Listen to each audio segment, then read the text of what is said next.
Hello guys, कैसे हो आप लोग। स्वागत है इस बार मेरे न्यू वीडियो में। इस बार मैं जो हूँ इंडिया की हिस्ट्री बताऊंगा और पिछले बार मैंने ईरान की हिस्ट्री बताई थी।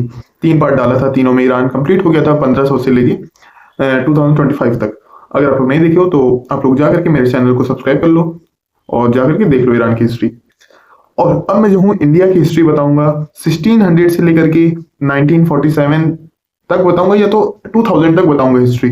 2000 साल तक, 1600 से 2000 तक। तो इस वीडियो में हम जो है सिर्फ 3 पार्ट, इसमें भी इंडिया की हिस्ट्री में भी हम 3 पार्ट डालेंगे, जिसमें कि अच्छे से कवर हो जाए हिस्ट्री। और जो भी क्लैट, यूपीएससी और बाकी एग्जाम की तैयारी कर रहे हैं वो भी देख सकते हैं, और उनके लिए बहुत ही बेनिफिट होगी ये वीडियो। और इस वीडियो में मैं आपको ऐसा समझाऊंगा कि आपको डेट वगैरह और बाकी कॉन्सेप्ट एकदम जो है क्लियर हो जाएगा। कौन किसको मारा, कैसे हुआ, ईस्ट इंडिया कंपनी कैसे आई, और 1857 के रिवॉल्ट में क्या हुआ, कौन, मतलब कि पूरा डिटेल में जो है मैं आप लोग को समझाऊंगा। और बस मेरी आप लोग बात सुनते रहो, आप लोग को खुद जो है सब समझ में आ जाएगा। तो अगर वीडियो पे न्यू आए हो तुम लोग तो सब्सक्राइब करो पहले, क्योंकि समझाना इतना आसान नहीं होता है। सब्सक्राइब कर लो और लाइक कर दो, और जो है वीडियो जो है अपने दोस्त को भी शेयर कर देना। अब चलो मैं बताता हूँ। अब 1600 से लेकर के मैं बताऊंगा इस पार्ट में 1800 तक, और मिड पार्ट आएगा बाद में और थर्ड पार्ट आएगा बाद में। तो अभी मैं बताता हूँ कि जो इंडिया का 1600 में क्या चल रहा था। इंडिया पे मुगल रूल चल रहा था, और मुगल रूल में कौन सा बादशाह रूल कर रहा था? अकबर रूल कर रहे थे। अकबर कब से कब तक रूल किए? 1556 से लेकर के 1605 तक। क्योंकि मैं 1600 से बता रहा हूँ तो उस 5 साल वो भी आ जाते हैं, अकबर भी रूल किए थे। और इस समय जो है इंडिया जो है वो एक रिच कंट्री थी। इंडिया की मिनरल्स और सॉइल वगैरह बहुत अच्छे थे उस समय, इंडिया रिच कंट्री थी। अकबर के बाद कौन रूलर आया? जहांगीर आए, शाहजहां आए और औरंगजेब आए। ये औरंगजेब के बाद जो है टाइम पीरियड बिगड़ता गया, और जो है बादशाह जो भी हैं वो बहुत कमजोर थे, तो औरंगजेब के बाद उतना आदमी गौर नहीं करता है। औरंगजेब तक जो है एक मुगल एम्पायर जो इंडिया पे पीक पर था, उसके बाद जो है ये डाउनफॉल होना शुरू हो गया। तो अकबर आए, उसके बाद जहांगीर आए, शाहजहां आए और औरंगजेब आए। ये टाइम पीरियड इन लोग का था। तो आप लोग याद कर लेना ये नाम। ट्रेड वगैरह और क्या बोलते हैं, एग्रीकल्चर और हैंडक्राफ्ट से ये सब जो चीज थी, सब इंडिया की स्ट्रांग थी उस समय। इसलिए जो है यूरोपियंस इंडिया की तरफ अट्रैक्ट होते हैं। अब यूरोप वाले लोग जो है वो ट्रेड करने आते हैं इंडिया में। अब मतलब कौन आया? पोर्टुगीज आए। 1498 में वेस्को डिगामा आया था, आपको तो मालूम है। उसके बाद डच लोग आए और फ्रेंच लोग आए। उसके बाद जो है ब्रिटिश आए, ब्रिटिश एंड में आए 1600 में। उससे पहले जो पोर्तुगीज आए, डच लोग आए और फ्रेंच लोग आए। अब ब्रिटिश की बात हम लोग करते हैं, क्योंकि ये ज्यादा इंपॉर्टेंट है हर एग्जाम के लिए। ब्रिटिश को क्या है कि ईस्ट इंडिया कंपनी 1600 में ईस्ट इंडिया कंपनी बनती है। 31 दिसंबर, ये भी डेट याद कर लेना, 31 दिसंबर 1600 को जो है क्वीन एलिजाबेथ फर्स्ट जो थी, मैं यहाँ पे फोटो लगा दे रहा हूँ, देख लेना। वो जो है चार्टर दे देती हैं ईस्ट इंडिया कंपनी को। अब चार्टर मतलब क्या कि वो एक लीगल राइट दे देती हैं कि जाओ। ईस्ट इंडिया कंपनी जो थी वो कंपनी थी पहले, वो बाद में जो है एक ब्रिटिश राज आ गया, मगर 1857 के बाद आया था ब्रिटिश राज, मगर उससे पहले जो थी वो कंपनी थी। तो कंपनी जो है उसको लीगल राइट 31 दिसंबर को मिला था ट्रेड करने का। इस टाइम जो ब्रिटिश आए थे, जो मतलब ईस्ट इंडिया कंपनी के लोग आए थे, वो ट्रेड करने आए थे, उनका ट्रेड करना था, बस मेन ये था। और कोई पॉलिटिक्स और जो है रूल वगैरह वहां पे करना ये सब नहीं था उनको, बस ट्रेड करने आए थे उस समय। ब्रिटिश जो है शिप से वो इंडिया आने लगे, और मगर उस समय जो मुगल एम्पायर था वो बहुत स्ट्रांग था। उस समय के रूलर थे जहांगीर। 1608 में जो है विलियम हॉकिंस जो थे वो जाते हैं जहांगीर की कोर्ट में, और वो परमिशन लेते हैं कि सूरत में क्या हम ट्रेड कर सकते हैं। ये जहांगीर से वो परमिशन लेने के लिए जाते हैं जहांगीर की कोर्ट में। कौन जाते हैं? William Hawkins. लेकिन जो है जहांगीर ने परमानेंट फैक्ट्री के लिए इजाजत नहीं दी उनको, और बोला कि नहीं, यहाँ पे परमानेंट फैक्ट्री नहीं लगा सकते आप। अब उसके बाद जो है 1611 में सबसे पहली फैक्ट्री ब्रिटिश की लगती है मसूलीपट्टनम में।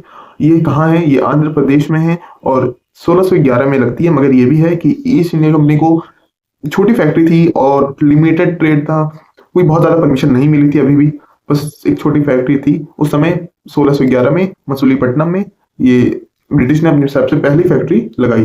कहाँ थी? आंध्र प्रदेश में। कहाँ थी? कोरोमंडल कोस्ट में, कोरोमंडल कोस्ट में। अब क्या होता है कि 1611 में तो एक छोटी फैक्ट्री रहती है, मगर 1612 में जो है सब पहली बार सबसे बड़ी फैक्ट्री लगती है। कहाँ पे? गुजरात में, सूरत जगह पर। क्यों ये इंपॉर्टेंट है सूरत जगह? क्योंकि जो है वहां पे बैटल ऑफ स्वाली होता है 1612 में, और ब्रिटिश जो है वो पोर्तुगीज को हरा देती है। इसके बाद जो है जहांगीर ने परमिशन दे दी ब्रिटिश को कि यहाँ पे जो है आप परमानेंट फैक्ट्री लगा सकते हैं।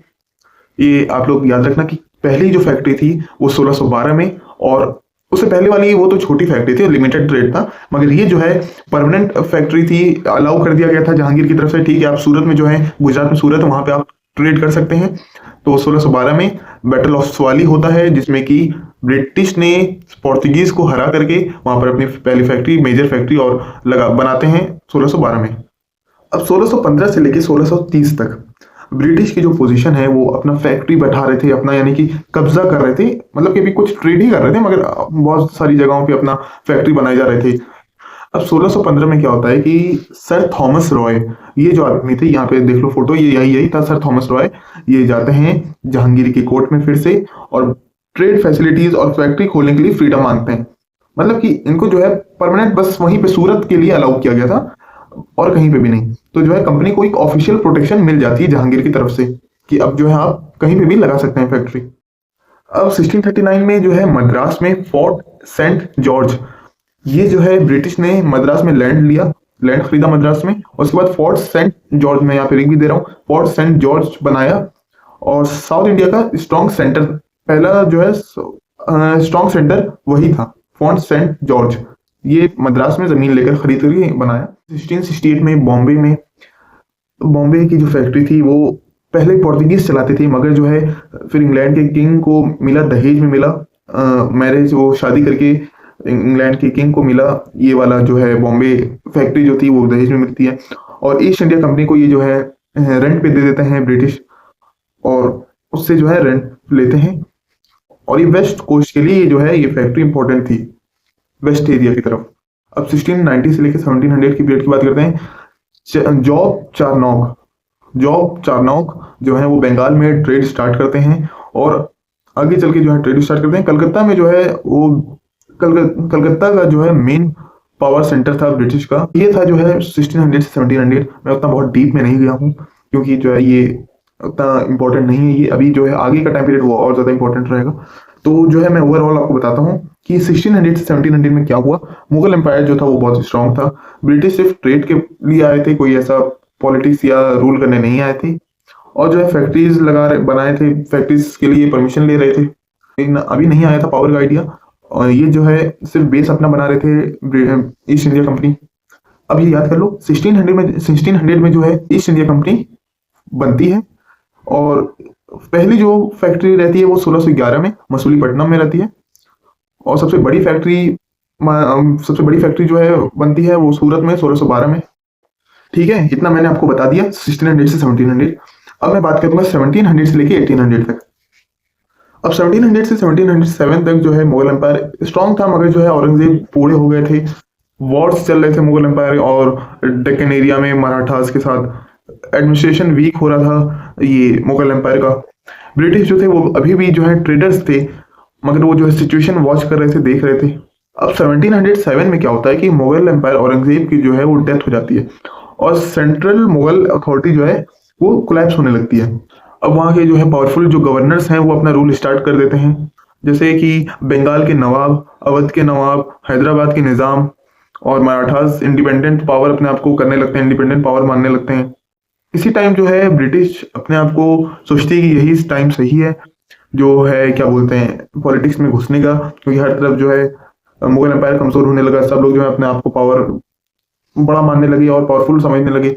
अब 1707 से लेके 1740 जो है 40 तक कंपनी स्लोली जो है पॉलिटिक्स में घुसती है। अब कैसे घुसती है? इंडियन जो रूलर्स हैं उनके बीच राइवलरी होती है, आपको मालूम है। अब जो है आपस में लड़ाई करेंगे ये लोग। तो अब ब्रिटिश क्या कर रही थी, जो अभी अमेरिका करता है, टाइम अमेरिका और रशिया कर रहे थे, एक को सपोर्ट कर रही थी और एक को जो है अपोज कर रही थी।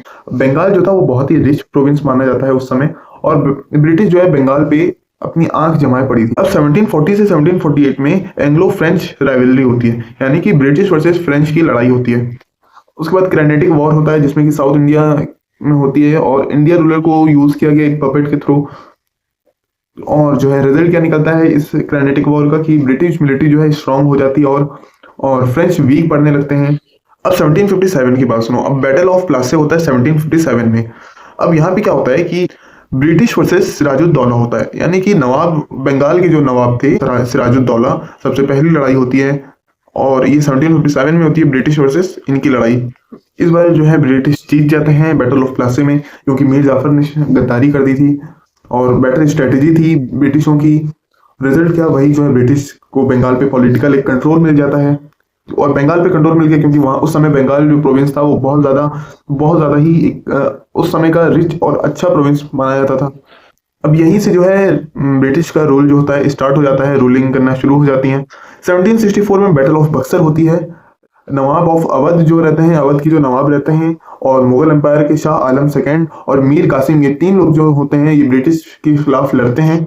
तो ये फिर से जो है ब्रिटिश जीत जाती है। इसी को बैटल ऑफ बक्सर बोलते हैं, जिसमें कि अवध के नवाब और मुगल एम्पायर के शाह आलम सेकेंड और जो है मीर कासिम, ये इन लोग की जो है फाइट होती है ब्रिटिश के खिलाफ। मगर ब्रिटिश जो है अपने माइंड से ये वॉर फिर से जीत जाती है।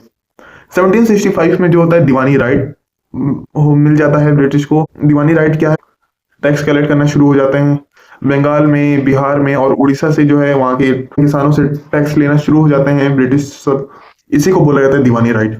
अब 1765 से लेके 1772 में क्या होता है, डुअल गवर्नमेंट, यानी कि दो गवर्नमेंट चलती थी। अब जैसे कि ये किसने इंट्रोड्यूस किया था, पहले ये समझ लो, रॉबर्ट क्लाइव ने इंट्रोड्यूस किया था 1765 में। ये क्या था, कंपनी जो है रेवेन्यू लेती थी, सिर्फ रेवेन्यू लेती थी, यानी कि कंपनी जो है रेवेन्यू ले रही है और वहां पे जो रेवेन्यू देगा वो वहां का रूलर, जैसे नवाब हो गया, वो जो है वो कंपनी को टैक्स देते थे कि हम जो है रूल कर रहे हैं तो हम जो है आपको टैक्स देंगे। वही नवाब क्या करता था, एडमिनिस्ट्रेशन संभालता था और उस कंपनी को क्या है वो टैक्स मिलता था। तो फिर जो है सिस्टम फेल हो जाता है ये बाद में करप्शन और फेमाइन के कारण। और 1770 में बंगाल फेमाइन आता है, ये सब हो जाता है। उसके बाद जो है 1784 में पिट्स इंडिया एक्ट आता है, जिसमें कि कंपनी और ब्रिटिश गवर्नमेंट दोनों इन्वॉल्व होने लगी। पहले तो जो है ईस्ट इंडिया कंपनी इंडिया पे इंडिपेंडेंट रूल कर रही थी और उसके बाद जो है ट्रेड कर रही थी। मगर जो है ये जो पिट्स इंडिया एक्ट आता है 1784 में, ये अब जो है टैक्स देती थी, कंपनी जो है टैक्स देती थी ब्रिटिश गवर्नमेंट को। मगर जो है ब्रिटिश गवर्नमेंट को लगा कि ये लोग जो है टैक्स में गोला गपली कर रहे हैं, तो ये जो है पिट्स इंडिया एक्ट आता है 1784 में, जिसमें कि ब्रिटिश भी अब इन्वॉल्व होगी ट्रेड और पॉलिटिक्स में। ब्रिटिश गवर्नमेंट भी जो है इंडिया पे रूल करेगी और बाकी जो है ईस्ट इंडिया कंपनी वो सिर्फ ट्रेड करेगी। पिट्स इंडिया एक्ट इसने इंट्रोड्यूस किया था, ये किया था विलियम पिट ने किया था और फीचर क्या था, बोर्ड ऑफ कंट्रोल करना था बस इंडिया को। 1793 में क्या होता है, परमानेंट सेटलमेंट आता है, जिसमें कि ये किसने इंट्रोड्यूस किया था, लॉर्ड कॉर्नवालिस। ये जो है जमींदार को लैंड ओनर बना देते हैं। अब ये क्या था जो है परमानेंट सेटलमेंट, ये जो है एक फिक्स इनकम ब्रिटिश चाह रही थी कि एक ब्रिटिश गवर्नमेंट चाह रही थी कि एक फिक्स इनकम मिले, यानी कि अब बंगाल में 1770 में बंगाल फेमाइन आता है तो अब और बहुत ज़्यादा करप्शन रहता है, जैसे आज है वैसे ही जो है उस टाइम भी बंगाल में बहुत, मतलब कि ईस्ट इंडिया कंपनी जो है बहुत करप्शन करती है। तो इसलिए जो है ब्रिटिश गवर्नमेंट को सोचती है कि अब मैं परमानेंट सेटलमेंट ला देते हैं 1793 में, इससे जो है हर साल का रेवेन्यू फिक्स कर देंगे कि इतना हमको देना है, तो इतना जो है सही रहेगा। अब ये भी इंपॉर्टेंट है, ये याद कर लेना, कौन सा ईयर था 1793। किसने इंट्रोड्यूस किया, लॉर्ड कॉर्नवालिस ने इंट्रोड्यूस किया। और एरिया क्या था, बंगाल, बिहार और उड़ीसा, इस जगह जो है ये परमानेंट सेटलमेंट आता है। अब जो है ये क्या था, जमींदार को लैंड का ओनर बना दिया गया। अब कोई जमींदार है उसको पूरा लैंड का ओनर बना दिया गया और उसको जो है कह दिया गया कि अब वो ब्रिटिश को जो है फिक्स्ड रेवेन्यू देगा, चाहे प्रोटेक्शन हो या ना हो, या कुछ फेमाइन आ जाए या कुछ भी हो जाए, अब फसल बर्बाद हो जाए, मगर जो है इतनी इनकम आपको हर साल देनी है। किसानों को जो है बहुत ज्यादा इसमें प्रॉब्लम फेस करनी पड़ी, हैवी रेंट देना पड़ा, एक्सप्लॉयटेशन हुआ, पुअर्टी आई, कोई सिक्योरिटी नहीं थी कि अगर कुछ हो जाता है हादसा तो इसमें सिक्योरिटी इतना मिलती है, कुछ नहीं था। इसमें जो है जमींदार का फायदा था और ब्रिटिश को एक फायदा मिल रहा था कि हमको इतना इनकम मिलेगी हर साल और एडमिनिस्ट्रेशन होगा, इजी हो जाएगा। और जमींदार क्या था कि हम इसमें पैसा कमा लेंगे, लैंड ओनरशिप और सोशल स्टेटस हमारा बढ़ेगा। 1799 में क्या होता है कि फोर्थ एंग्लो मैसूर वॉर होती है, जिसमें टीपू सुल्तान की डेथ हो जाती है। अब साउथ इंडिया भी जो है ब्रिटिश के कंट्रोल में आ जाता है। अब जो है 1800 तक क्या बदलाव होता है, क्या चीज होती है, मुगल एम्पायर जो था सिर्फ नेम का रह गया था, ब्रिटिश रियल रूल कर रहे थे वहां पर इंडिया में। कंपनी जो है आर्मी बना रही थी, रेवेन्यू एडमिनिस्ट्रेशन ये सब कंपनी का काम हो गया था। ब्रिटिश गवर्नमेंट भी इंडिया पे रूल करना स्टार्ट कर दी थी। मैं आपको एक बार सारी डेट बोल देता हूँ। अब अगली वीडियो में मैं आपको बताऊंगा कि 1800 से लेकर के 1947 तक मैं आपको बताऊंगा क्या हुआ, कैसे क्या हुआ, आज़ादी कैसे मिलती है। और उसके बाद जो है एक और पार्ट लाऊंगा जिसमें कि 1947 से लेकर के 2000 तक बताऊंगा। तो एक बार डेट सुन लो क्या है, ये इंपॉर्टेंट सारी डेटें हैं। 1707 में औरंगजेब की डेथ हो जाती है। 1757 में बैटल ऑफ प्लासी होता है। 1764 में बैटल ऑफ बक्सर होता है। 1765 में दीवानी राइट आता है। 1773 में रेगुलेटिंग एक्ट आता है। 1784 में जो है पिट्स इंडिया एक्ट आता है। 1793 में परमानेंट सेटलमेंट आता है। 1799 में टीपू सुल्तान की डेथ हो जाती है। अब ये रेगुलेटिंग एक्ट क्या था? रेगुलेटिंग एक्ट मैं फिर से एक और बार शॉर्ट में बता देता हूँ। ये जो है 1757 के बाद जो है ब्रिटिश ईस्ट इंडिया कंपनी में बहुत करप्शन आने लगा था, तो इसलिए ब्रिटिश गवर्नमेंट ने ये एक्ट लाया था कि जो है ये एक्ट इसलिए लाया गया था कि ब्रिटिश जो ईस्ट इंडिया कंपनी है उसको कंट्रोल में रखा जाए। गवर्नर जनरल का पोस्ट इसी में आया। पहले गवर्नर जनरल थे वॉरेन हेस्टिंग। सुप्रीम कोर्ट बनती है 1774 में, सबसे पहली सुप्रीम कोर्ट बनती है 1774 में, कलकत्ता में स्टैब्लिश होती है। ब्रिटिश लॉ इसमें अप्लाई होता है। रेगुलेटिंग एक्ट कब आता है? 1773 में आता है। अब दीवानी राइट क्या है मैं उसको बता देता हूँ शॉर्ट में। दीवानी राइट जो है बैटल ऑफ बक्सर के बाद आया था। 1764 में आया था। 1764 में बैटल ऑफ बक्सर हुआ था, तो उसके बाद किसने लाया था दीवानी राइट? शाह आलम सेकंड ने। वही जो बैटल ऑफ बक्सर होती है 1764 में, तो हार जाते हैं मीर कासिम और नवाब बंगाल के, और जो है ये शाह आलम सेकंड मिलके ब्रिटिश के खिलाफ जो है वॉर करते हैं और हार जाते हैं। तो शाह आलम सेकंड ने ये लाया था। कब लाया था? 1765 में ये आया था दीवानी राइट, जिसमें कि यानी कि टैक्स कलेक्ट करना, टैक्स कलेक्ट करने का एक अधिकार जो है इसी में था। अब जो है ब्रिटिश ईस्ट इंडिया कंपनी को मिलता है बंगाल में, बिहार में, उड़ीसा में, ये दीवानी राइट इन लोगों को मिल जाता है ईस्ट इंडिया कंपनी को। कंपनी के पास जो है पैसा आता है, आर्मी आती है, और नवाब जो थे उस टाइम वो सब सिर्फ नाम के रूल थे, असली पैसा जो है और आर्मी इंप्रूव हो रही थी ईस्ट इंडिया कंपनी की। किसने लाया था दीवानी राइट? लाए थे ये शाह आलम सेकंड ने 1765 में लाए थे। और जो है ये किसको मिला राइट टैक्स कलेक्ट करने का? ये ईस्ट इंडिया कंपनी को मिला। तो यार कैसे लगी वीडियो? अगर आपको पसंद आई हो तो लाइक करो यार, चैनल को सब्सक्राइब करो। इतना क्लियर हो गया होगा कि कैसे ही ब्रिटिश ईस्ट इंडिया कंपनी आती है और कौन कौन सा एक्ट लाती है। और मैं बहुत डिटेल में नहीं गया कि टीपू सुल्तान की वॉर कितनी होती है, कौन सा डेट है, बहुत ज़्यादा वो भी नहीं, मगर ये है कि आप लोग इतना देख लोगे तो भी आप लोग के लिए इंपॉर्टेंट है। और लाइक कर दो, चैनल पर न्यू सब्सक्राइब कर दो। मिलते हैं हम अगले पार्ट में, तब तक के लिए बाय बाय।